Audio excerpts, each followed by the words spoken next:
Airing on Asheville FM 103.3 LPFM in Asheville, this is The Final Straw Radio, a weekly anarchist and anti-authoritarian broadcasts and podcast emanating out of occupied Chalagi land in southern Appalachia.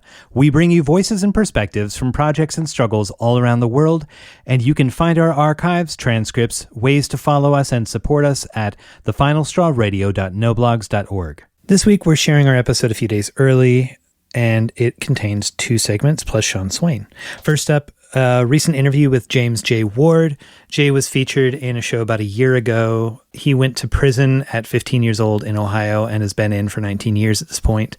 He participated in the 2018 nationwide prisoner strike as well as other self-advocacy protests since, and is trying to raise funds with his outside supporters to pay for a lawyer to help him win his release as his mandatory minimum date comes up next year. When this was recorded, Jay was 11 days into a hunger strike, demanding a return of his personal items and a transfer to a space where he won't be targeted for violence by gangs, alongside some requests to have his security level decreased and his bottom bunk restrictions lifted. You can hear how tired he is from subsisting only on water for the last week and a half, struggling to keep focus and concentrate on the conversation throughout our chat. We'll be sharing his GoFundMe and links to Decarcerate Us in the show notes where you can keep up on updates.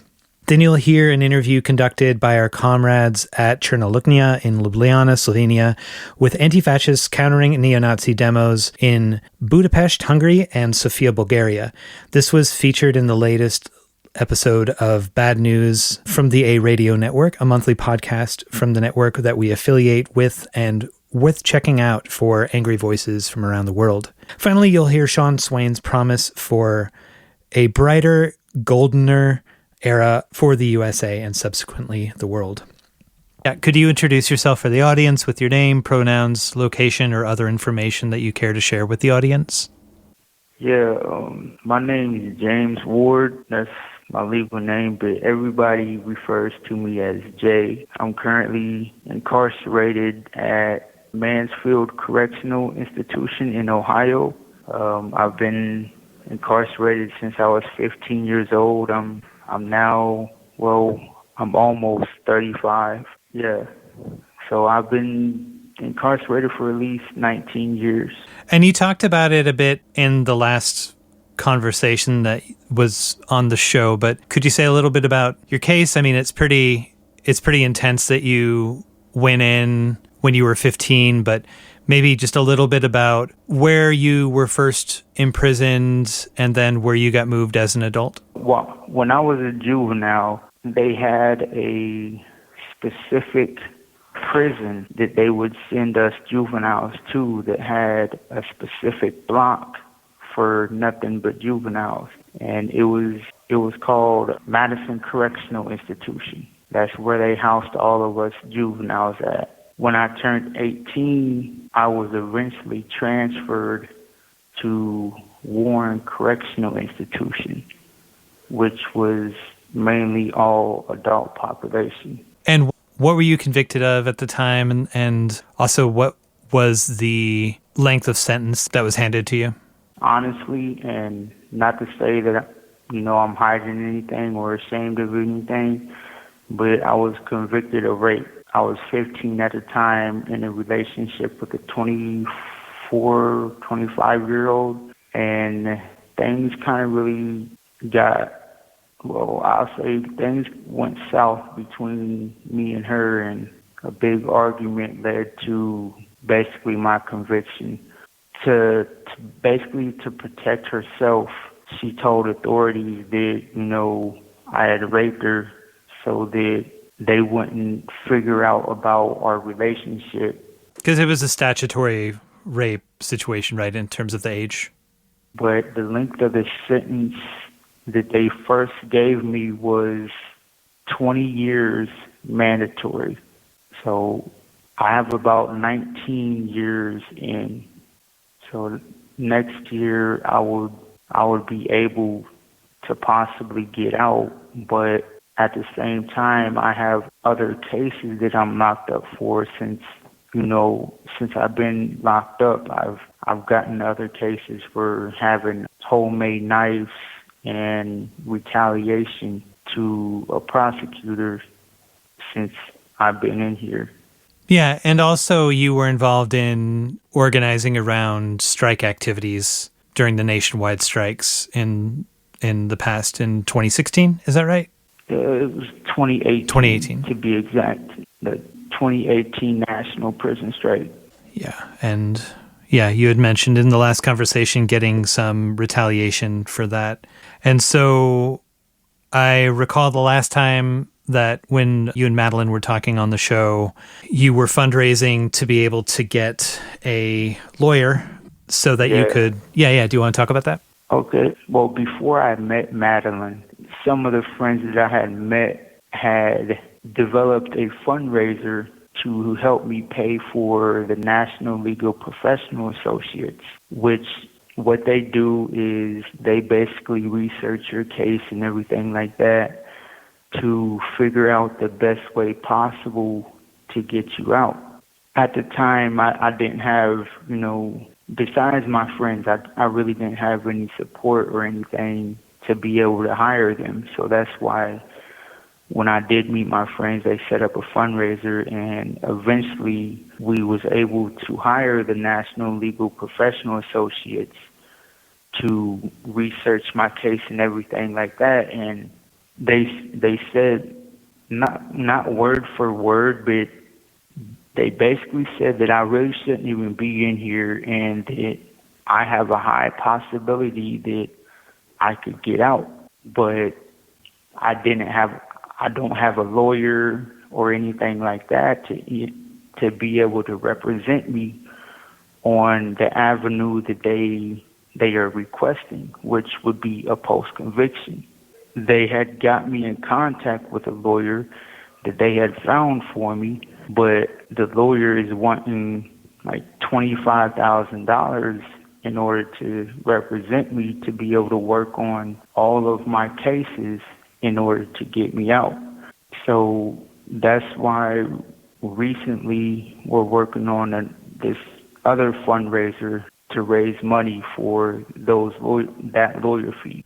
So a recent update on the GoFundMe that your supporters are running for your lawyer's fees has an update stating that you've gone on to hunger strike.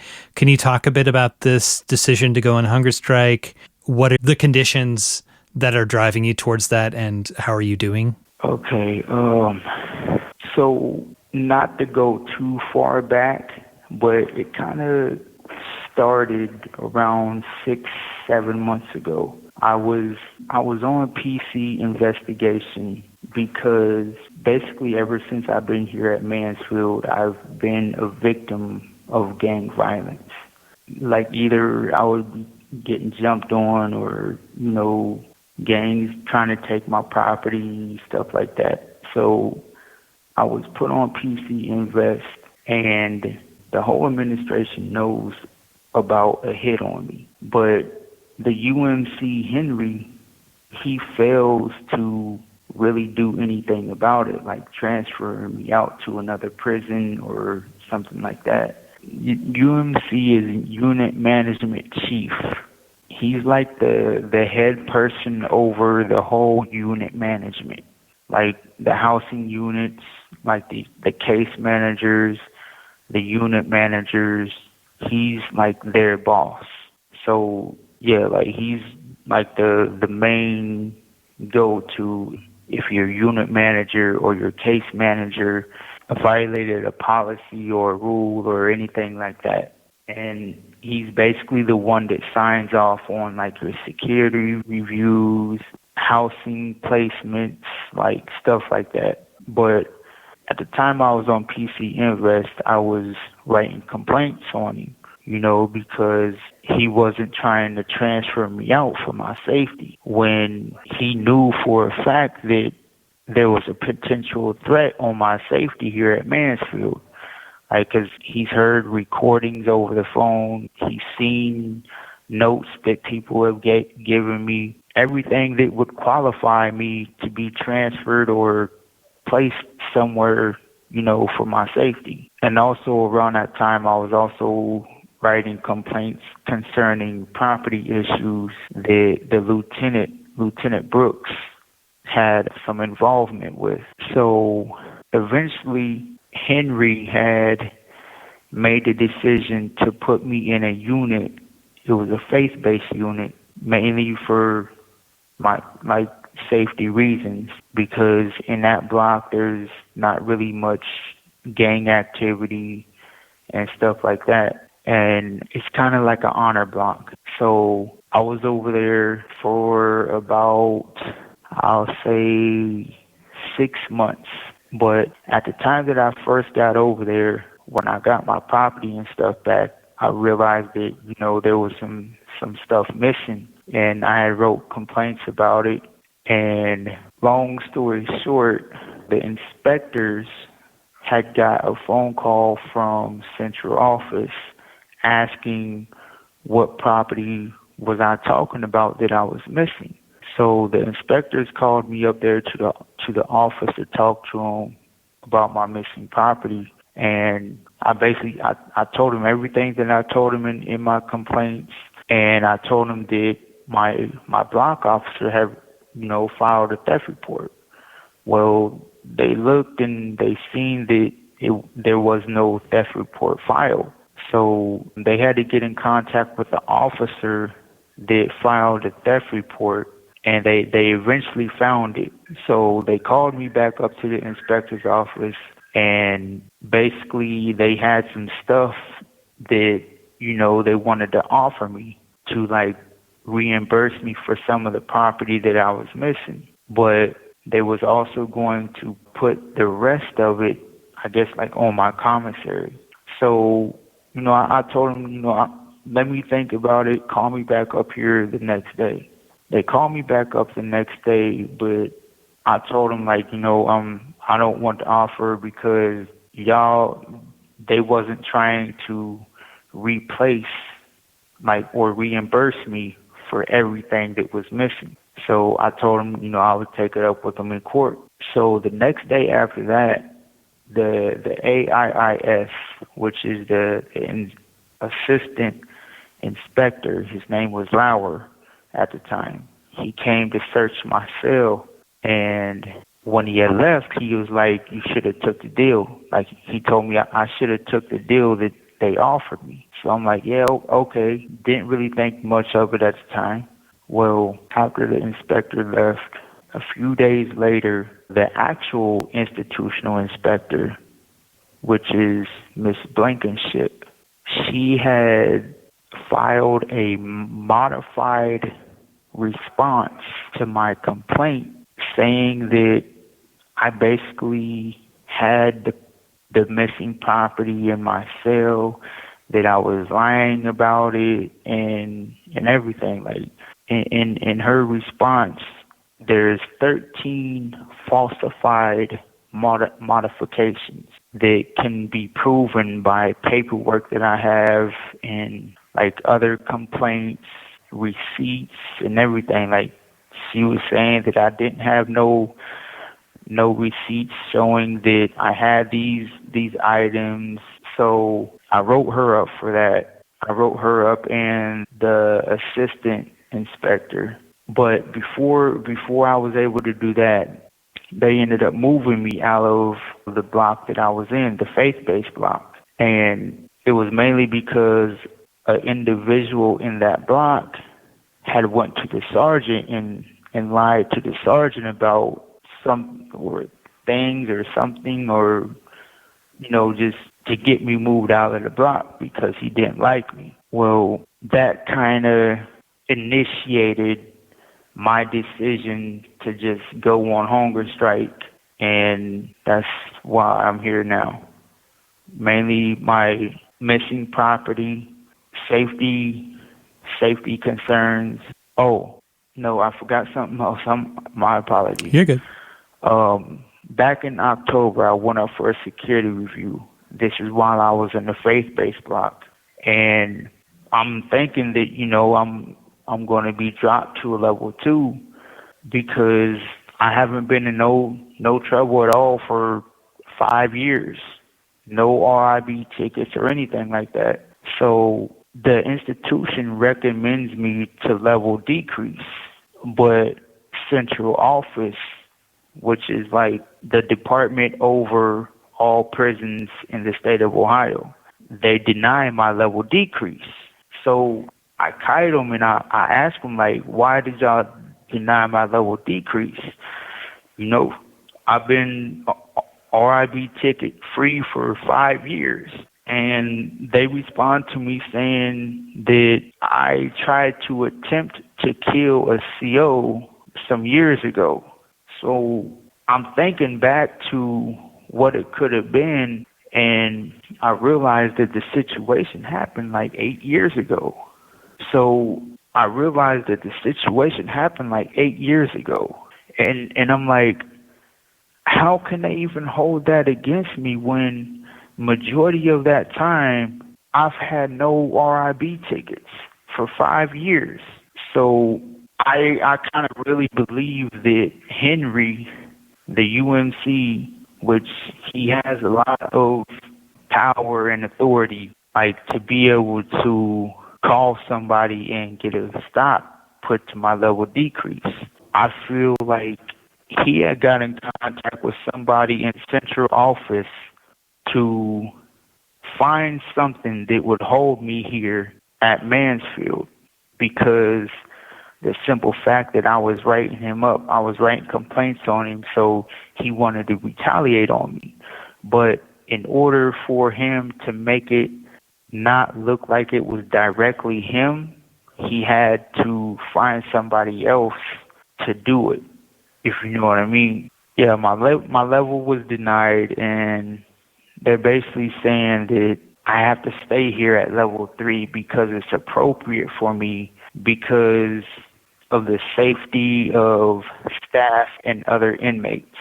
So all of that is basically why I came to my decision to come on hunger strike now. But then now while I'm on hunger strike, you know, I requested to try to get my property because I literally have nothing in medical right now. Like I'm in medical right at this moment. I literally have no property of mine in my cell because I had to leave it in the block that I was originally in. And they're basically telling me that nobody knows where any of my property is. So it's like all of my property is gone. Like my legal paperwork, everything. Personal pictures, letters.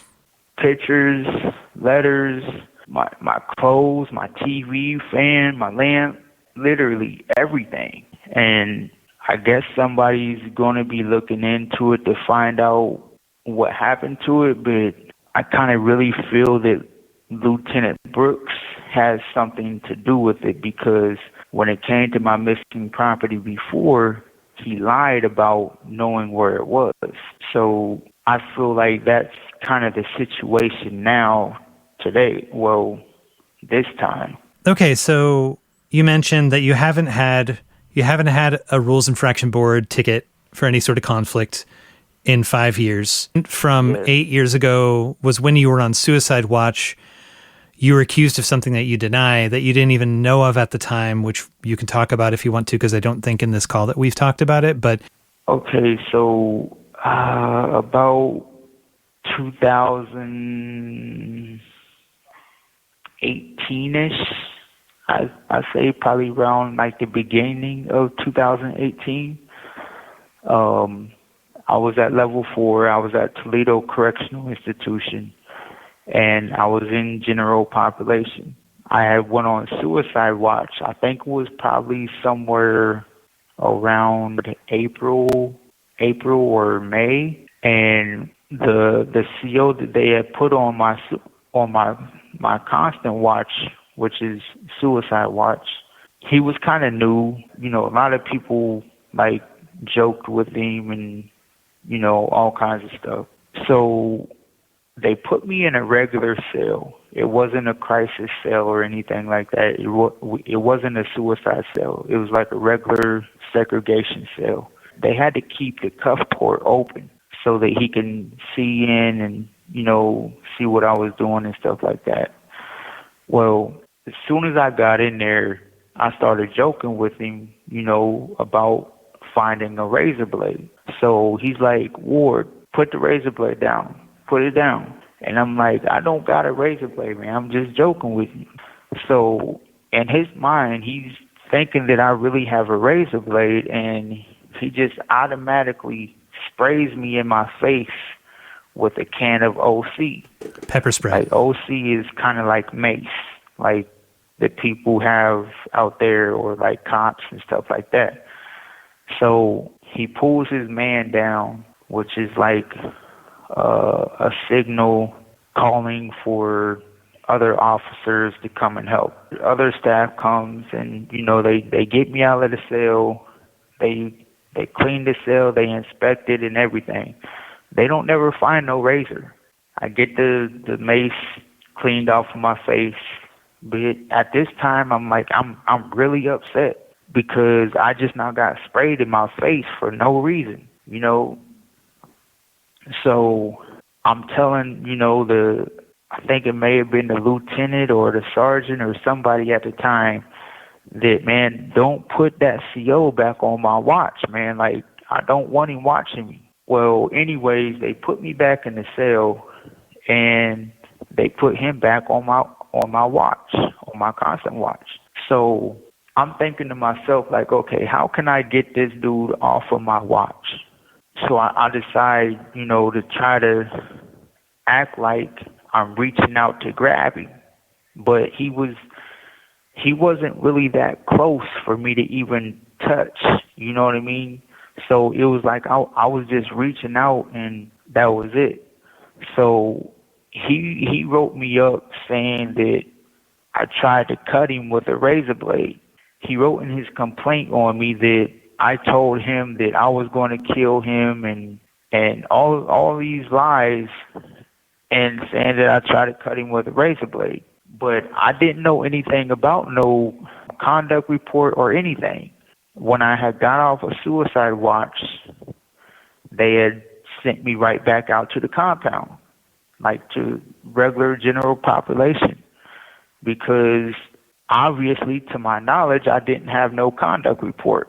Eventually, when I did come back on suicide watch, and when I was eventually being let off of suicide watch, they told me that I had to stay in segregation. So I'm like, why? What for? Like, I ain't got no conduct reports. Like, why y'all keeping me? So they told me that I did have a conduct report. They read it to me, and that's when I found out about that. They sent me to RIB, but they never let me attend my RIB hearing. And after my RIB hearing, they sent it to the SMP board, which SMP stands for Serious Misconduct Panel. They're the people that decide if your level should be increased to level 4B. They never let me go to my SMP hearing either. They just basically pushed everything through and leveled me up to 4B. So I was in 4B for, I guess, about a year. And while I was in 4B, I was also involved in it was basically like a sit-down resistance type of situation. Me and a group of people was outside in the red cage because they had us all in segregation when we were supposed to be 4B. Like, we were supposed to be in a 4B unit with all of our property, like our TVs and stuff like that. And they had us in segregation where we couldn't get all of that property. So we was trying to get to our 4B unit. So we decided to go outside and, kind of have a sit down, basically, until somebody came to talk to us concerning the situation, to, get us to our 4B unit. And I ended up on suicide watch that time too. But we eventually got to our 4B unit and got all of our property. So, yeah, like, that's the story about what happened. It's just funny that it would have taken so long for you to to get some sort of response to that. So I can see why it would sound like this was kind of just brought up by someone else in order to justify denying you getting a move.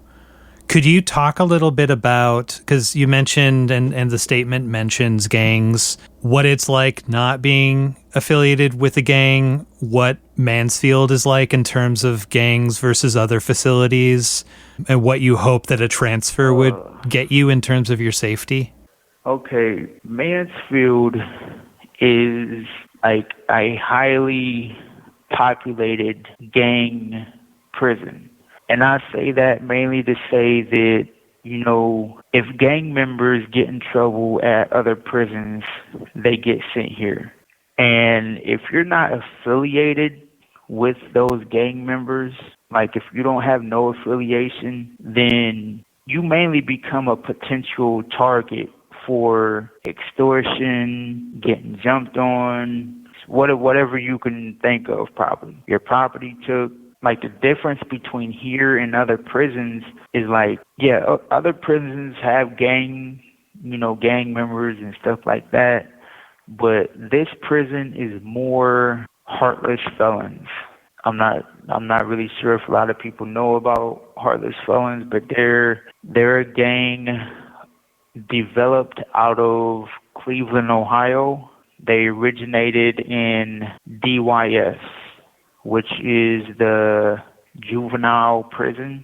And this is kind of like their headquarters because Mansfield is closest to Cleveland. And they basically run the prison. Like, the administration knows about them, everything. And it's like they just turn a blind eye towards what they do. Other prisons really don't have as much gang activity going on as this prison, mainly because they're not highly gang populated as Mansfield is. Like, it's more kind of like spaced out, you know. Like, do you get transferred? Does one get transferred to Mansfield because of their security level or because of certain kinds of activities? And how does that, like, in some cases, concentrate people that are willing to do violence on other prisoners in one place?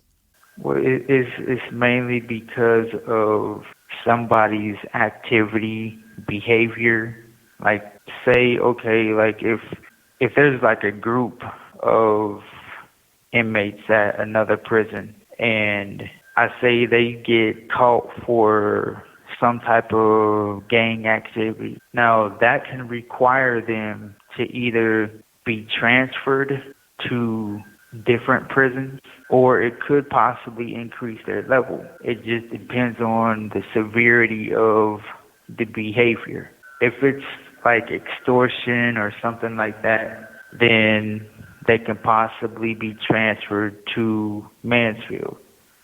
It all really just depends on the severity of the behavior, because they kind of look at Mansfield as a disciplinary prison where they take all of the people that get put in the hole and get transferred out without, you know, leveling up their security. Or like, say, okay, like in other prisons, if you constantly refuse to lock, if you're at Warren Correctional Institution and you refuse to lock 3 times, they will eventually ride you out to Mansfield because it's a disciplinary reason. You know, they trying to get my energy back real quick. But so yeah, like they send you here for kind of various different reasons. And if you want to take a break for a couple of minutes, that's cool. No, that's I'm cool. Like, I'm just kind of walking back and forth. And what so can you talk about not being gang affiliated and what sort of danger that brings to folks who are in places where there's a high concentration of gangs?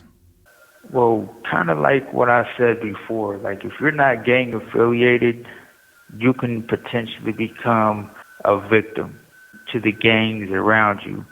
And it's kind of like you're walking on eggshells kind of situation, because once you come into a block, you know, gangs are going to come to you and they're going to ask you, like, who do you run with? You know, who are you? You know, like, to find out what gang you're involved in. And if you're in no gang, right then and there, like, you're a potential target.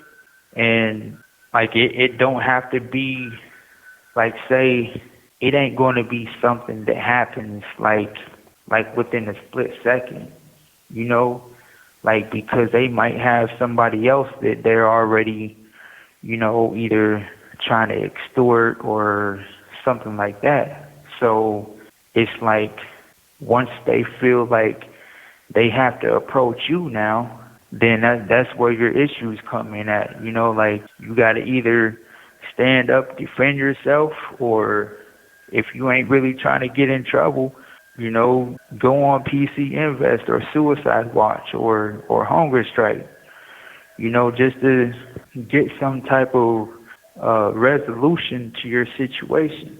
You know, I mean, it's hard not being gang affiliated.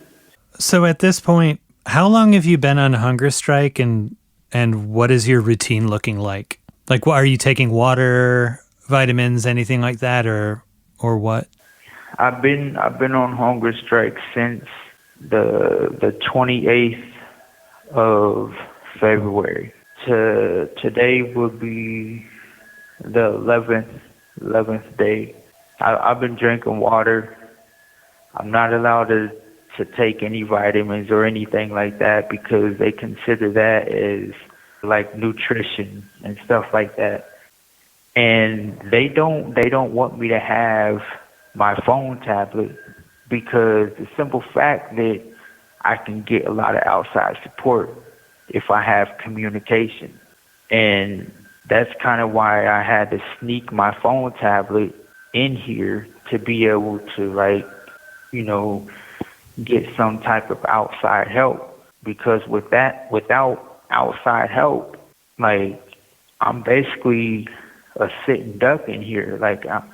I'm not going to get any type of resolution or anything.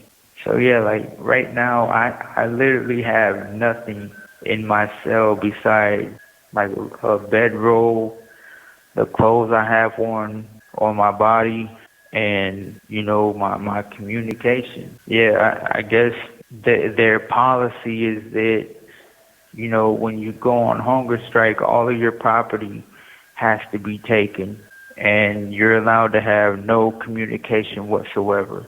That's mainly because, like I said, they don't want you to have any outside support. Well, so there's a call that outside supporters are making for you, and there's a statement from you that supporters put up on the GoFundMe site asking for your property to be replaced, your bottom bunk restriction ended, and your level decreased so that you can leave Mansfield, or at least be placed into 4C. So folks can visit there and learn more. There's also some phone numbers where people could call if they wanted to voice concern for your conditions or protest the treatment that you've experienced. Okay, so you're about to reach the end of your mandatory minimum sentence next year, right? And the max is like 2049 is when you would get out. Yeah, exactly. So yeah, I guess, hopefully folks, if they have the means, can check out the GoFundMe and try to raise some funds to help get you that lawyer and try to get you out of this bad situation. Is there, in these last couple of minutes, is there anything else you want to say directly to the audience? Yeah, over the years, I've had a lot of, you know, struggles and issues and everything like that with people wanting to communicate with me or staying in contact with me and stuff like that. Like, I hardly have any friends on the outside, you know, and I've been continuously looking for good friends and everything like that. It's been real hard. And honestly, I really feel like it's because of my case. a lot of people tend to judge me first more than understanding the story behind my case.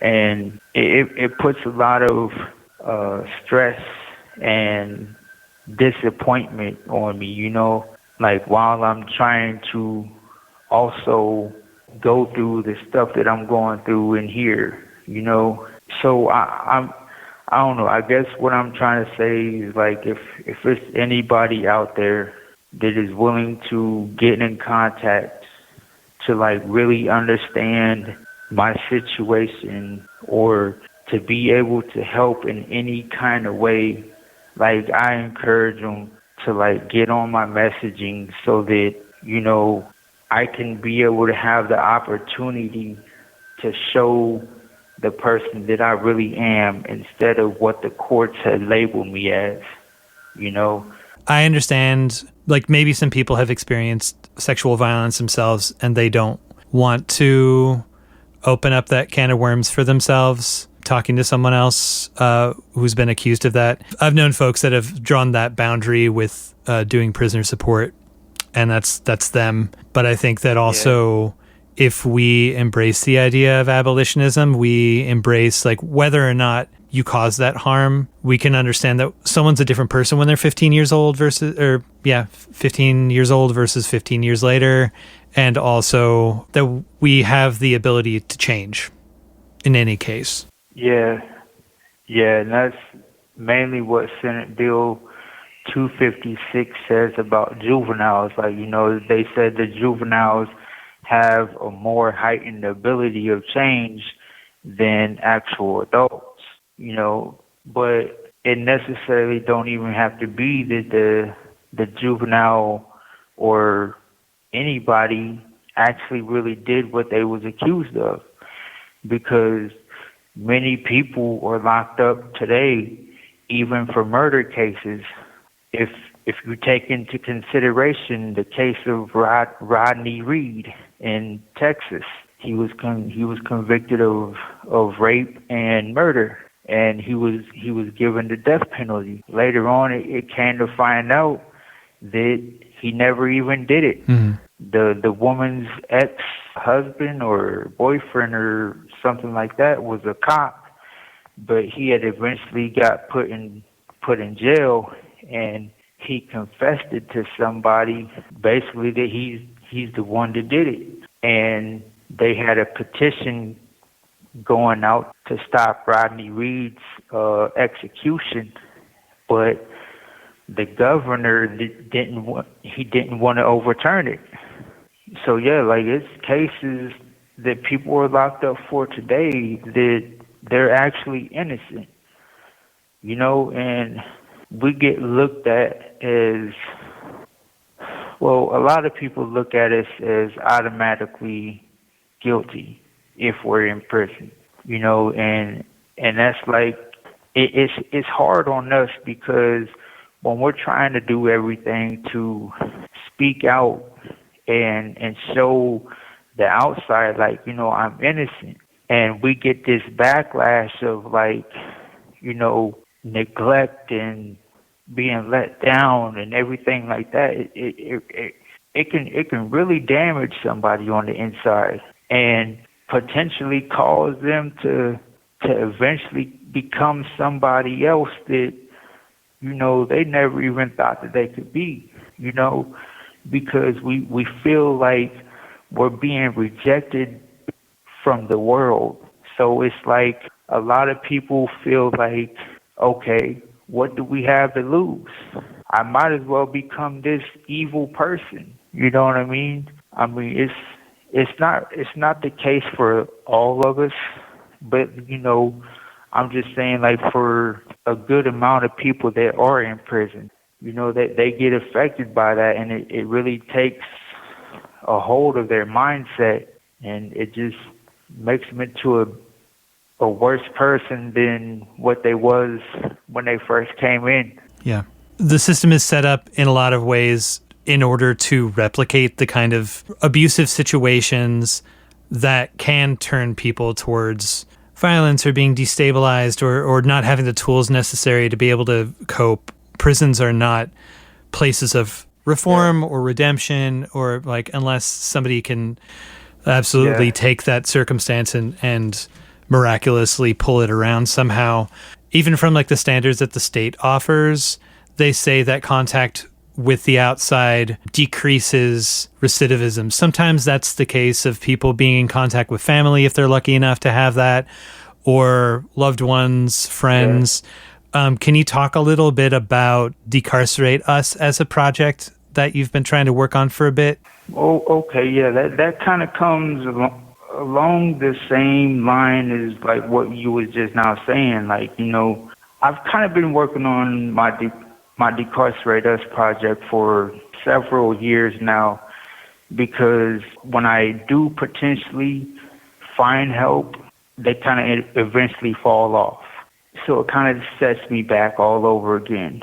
But the basics of my project is basically to unite prisoners in all states, like even like with people on the outside. The way I look at it is that we're all in the same boat. We're all fighting the same struggle, the same resistance, you know, with the PIC and the criminal justice system, or whatever people would like to call that, you know. So in my journey with trying to reach out to other organizations for help during, you know, being incarcerated, and I'm not saying anything to discredit other organizations or anything, because I would also like to make allies with other organizations with my project. But I've had a lot of bad experiences trying to get help with organizations, like communication and stuff like that. And it's developed disappointment and a lot of like discouragement. Like it discourages me to like want to continuously try to reach out to people, because I'm continuously being let down. So it's like over the years, I started developing ideas of my own to possibly make something better, to where individuals don't have to go through the things that I've had to go through. So Decarcerate Us is mainly going to be about supporting prisoners on the inside, helping them find support on the outside, helping them speak out against their struggles inside prison, so that the outside can be educated on how prison really is, like the corruption that goes on inside prison. Also to like educate people on how they can help us. Oh. But yeah, so Decarcerate Us is going to be a lot like other organizations. Okay. It's just, I feel like it's going to be all organizations in one. You know, a lot of organizations do different things. Like some of them only do letter writing. Some of them do letter writing and phone calls and stuff like that. Some of them help you get in contact with people on the outside to develop some type of support. Well, Decarcerate Us is basically going to be about all of that put in one.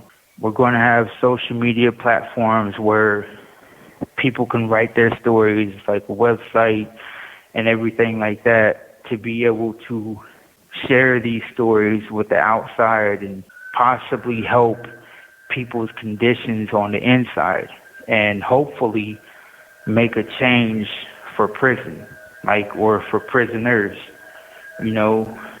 Well, Jay, thanks a lot for having this chat, and I'll get this out as soon as possible. It won't hit the radio until Sunday, because that's just when the radio broadcasts start for the week. But I can release it as a podcast before then for folks, and hopefully folks can make some of those calls and try to get some pressure on the administration, the ODRC, to hear your case. Okay. Yeah, that would really be appreciated.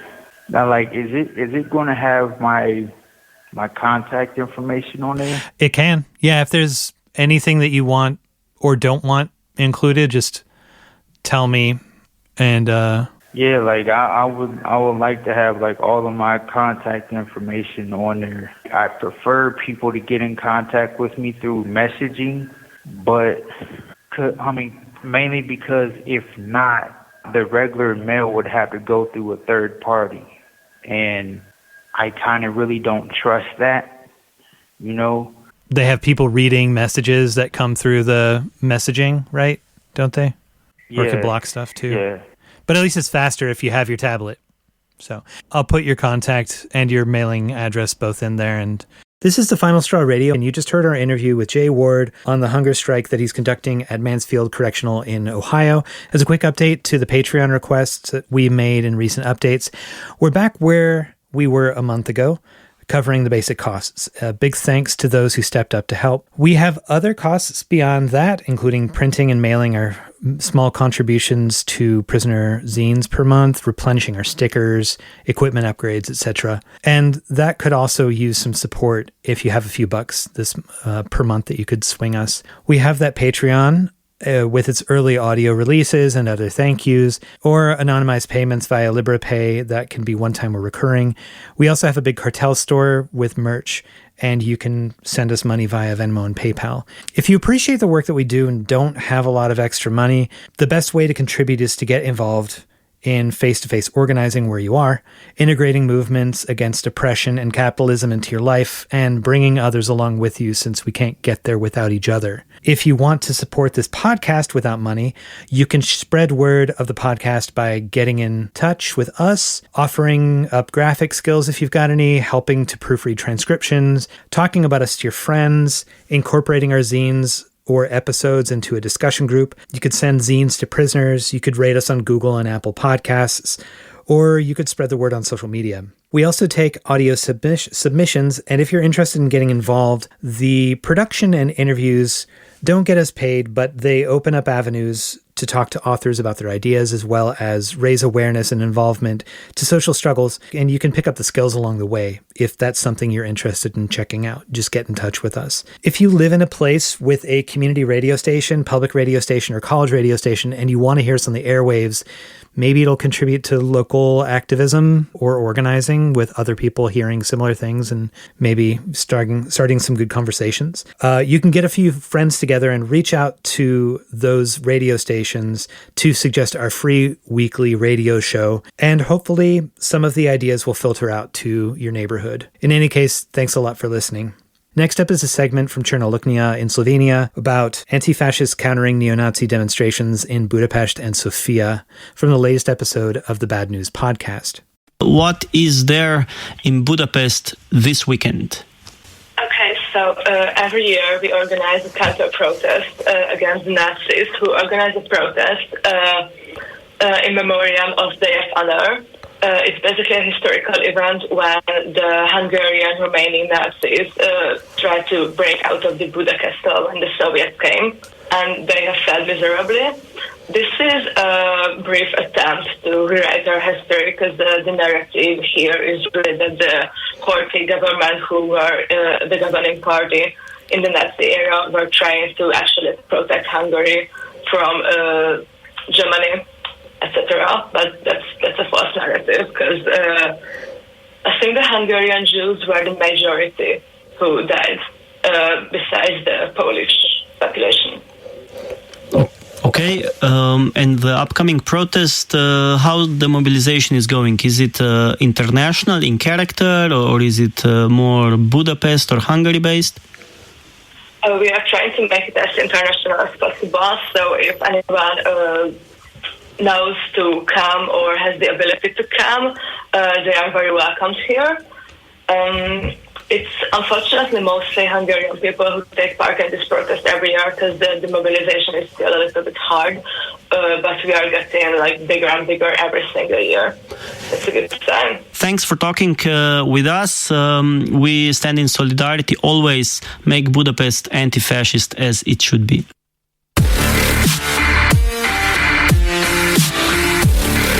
Okay, so I would like to ask you, why is it important to organize against the Lukov March for all these years?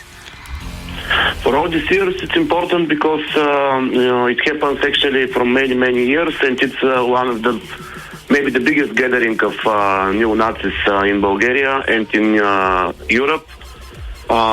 In Sofia, it happens every February, as you know, in commemoration of this General Lukov, who was completely fascist, but they commemorate him as a patriot, as a heroic general from the First World War.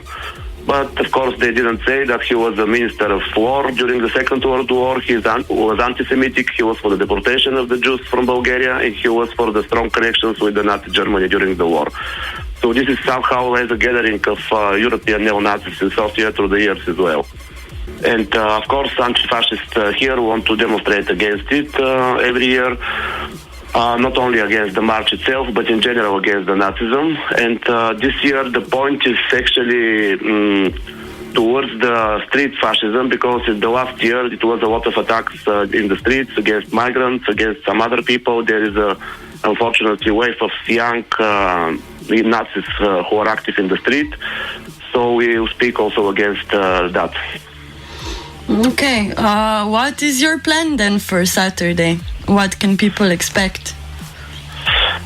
It is a gathering in the garden between the Sofia University and the Parliament. It will be a march after that. This garden actually has a monument about the Jews that were saved during the war, like 50,000 Jews, but also the Jews who were deported from the territories occupied by Bulgaria at that time, in what is now Republic of North Macedonia and northern Greece.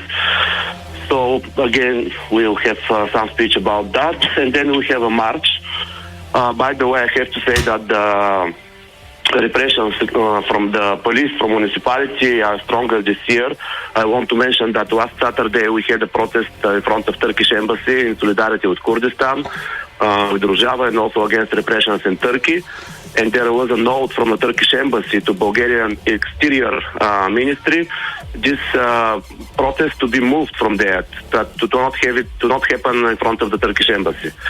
Also for the anti-Nazis march, comrades wanted to start 5 o'clock p.m. in the evening to be closer to the Lukov march, but the police moved us to the morning, to like 10:30, 11 o'clock in the morning, in order not to be very near both events. So it's somehow a repression. There is also pressure against them, of course, like every year, but also against us. Okay, well, thank you for sharing this with us. We are, of course, sending solidarity and fighting spirits from Ljubljana. Stay strong and good luck on Saturday. And next up, it's Sean Swain. It's been something of a chaotic rollout for the golden age of America. The neo-fascist imperial president got to power on a message of false populism and economic resurgence, promising to drain the proverbial swamp, end corruption, restore economic stability, and of course, wage war on migrants and trans kids. Since getting elected, the neo-fascist imperial president has been incredibly busy. He's signed several batches of executive orders, and he's entrusted Elon Musk to reshape federal government. If you don't know who Musk is, he's that guy who engineered self-driving cars that kill people, designed and launched rockets that blow up before getting to space, and he's the guy who destroyed Twitter before converting it to the Nation of Islam and renaming it X. He's now taking his beer pong team from government agency to government agency, cutting government waste, like the salaries of all the nuclear reactor inspectors. We can soon expect the federal government to be as efficient as the self-driving cars that kill people, and the rockets that blow up, and the social platform that keeps getting hacked. Meanwhile, the president, who was elected on a message of economic populism, promising specifically to lower the price of eggs, has put monumental tariffs in place against Canada, Mexico, and China, then suspended some of them, then put them back in place, then suspended them again, then raised them, then suspended them. By the time you hear this, the tariffs may be back in place. Of course, Canada, Mexico, and China have responded commensurately, and the stock market doom spiraled, and the price of eggs soared. The administration is quick to remind everyone that egg prices are high because of bird flu. And the administration has responded by pulling the health organization and firing the CDC folks who combat bird flu. If you have eggs in your fridge right now, don't eat them. Each egg might soon be worth more than bitcoins. On the world stage, the U.S. has abandoned its traditional foreign policy in order to cozy up to the evil comic book villains running nation states. A photo op in the Oval Office with the president of Ukraine devolved into a confrontation you'd expect to see on SmackDown. And so, in combination with Musk disassembling soft power at the USAID, we can expect the U.S. to be isolated, untrusted, and loathed by enemies and former friends alike. Regarding immigration, the neo-fascist imperialist president has broken deportation records and has revoked green cards and protective status for Haitians he falsely accused of eating cats, and for Palestinian-born critics of the president's policy to turn Palestine into a resort and casino with a water park. He even revoked the Constitution and the citizenship status for children in the U.S. to non-citizen parents. Right-wing pundits, without even the hint of irony, call this a post-constitutional era. Golden Age of America is an appropriate description if, by golden, we mean the color of the flames rising up from this epic dumpster fire. Golden indeed. Friends of mine have expressed a feeling of paralysis, that the 360-degree full-spectrum transformation of our world is so overwhelming they don't know what to do. But don't worry, because I have the solution. In fact, I am the solution. You'll recall, I ran for president in the last election, and I never conceded, and no one counted the write-in votes. Moreover, the voting machines were the same ones remotely operated from Venezuela in the 2020 election. So, I'm declaring myself president in exile. I am the real president of the United States, unlike Cheeto the Hutt farting up in my office. So this week, I intend to exercise presidential authority and roll out some executive orders. My first executive order, I'm not just disempowering Elon Musk, but revoking his citizenship. He's to be stripped naked and strapped to a barge off the Florida Keys with a big swastika tattooed onto his chest. His barge shoved into the ocean in the general direction of Haiti. The last thing this country needs is a white privileged South African who throws around Nazi salutes. My second executive order is for the FBI to round up the Pretender-in-Chief and all of his cabinet and all of Congress and the Supreme Court and put them onto Elon Musk's next scheduled rocket launch. Good riddance to bad rubbish. It's perfectly legal, you know, the president. At least that's what the Supreme Court said. The next to last thing to go through their heads will be regret that they took such an expansive approach to presidential power. Then the last thing to go through their heads will be part of the rear rocket booster. And to be clear, I'm not assassinating everyone in power. I'm giving them all a vacation, all over the Pacific.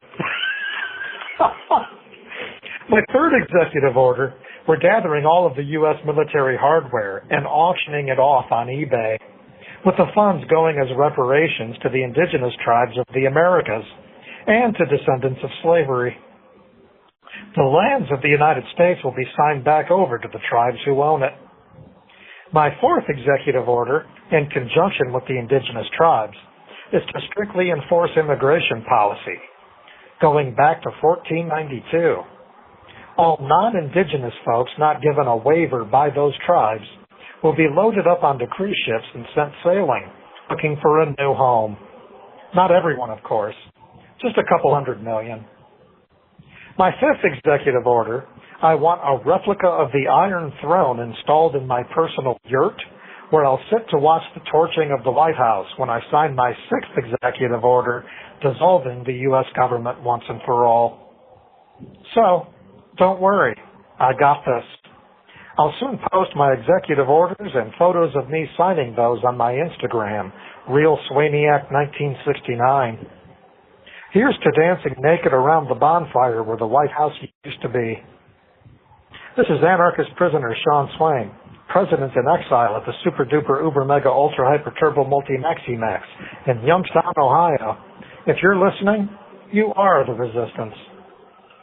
You can still write Sean at his new old new again address at Sean Swain number A243205 OSP Youngstown 878 Coitsville-Hubbard Road, Youngstown, Ohio 44505.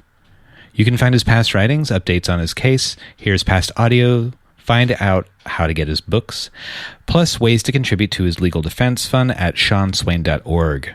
This is The Final Straw Radio. The show will later be archived at thefinalstrawradio.noblogs.org, and you can email us with questions and suggestions at thefinalstrawradio@riseup.net or thefinalstrawradio@protonmail.com. If you'd like to use any episode for your project or radio show, feel free to do so. Just send us an email to let us know. If you care to, you can send us letters at TFSR, P.O. Box 6004, Asheville, North Carolina, 28816.